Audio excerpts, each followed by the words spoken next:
I'd like to know what the difference would be between legalization and decriminalization. I think that that's something that is a little bit fuzzy as of now in society. Yeah, well, legalization is like marijuana, Hmm.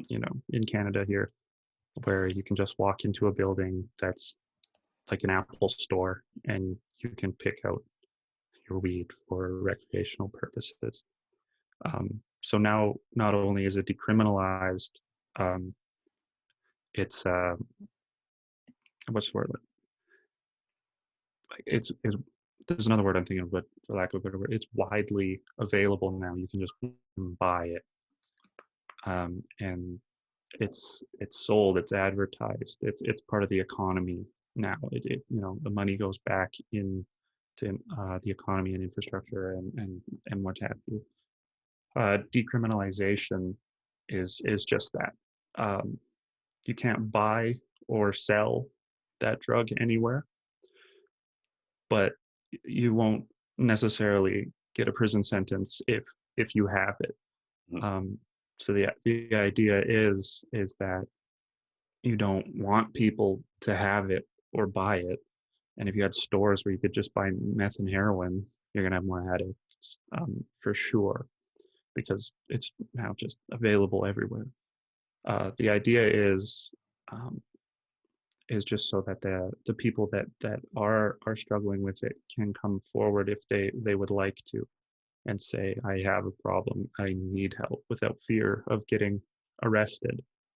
Because just recently, I actually don't know if it's a municipal rule or provincial or federal law, that if you and a friend say are hanging out, you're just for example, you're both heroin users, and one of your friends starts overdosing on heroin, you can phone the police or 911, and they will come take you to the hospital, etc.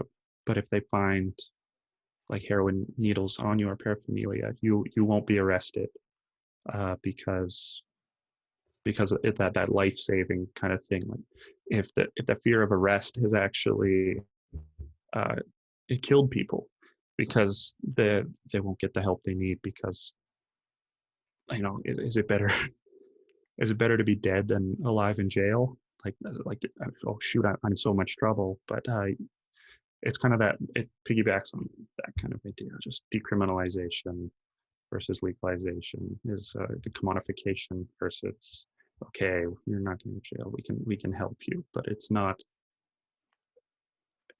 without uh I lost the word, but it's like, have you seen the movie Watchmen? Yeah.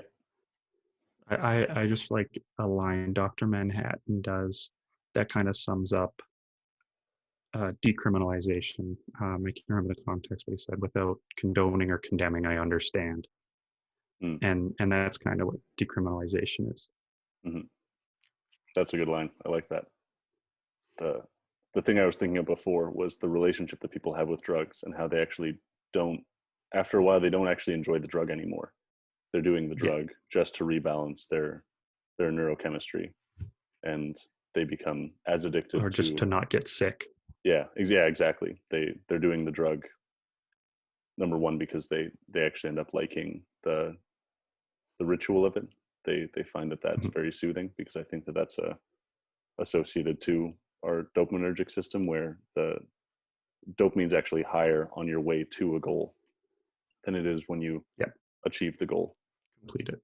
Yeah, and so that was something so I just wanted to come back and tie that up. No, And yeah, that 100%. yeah, and something that I, number one, it's not really a good thing for the people that, it's not a good thing to be afraid of the people that are supposed to help you when you need help.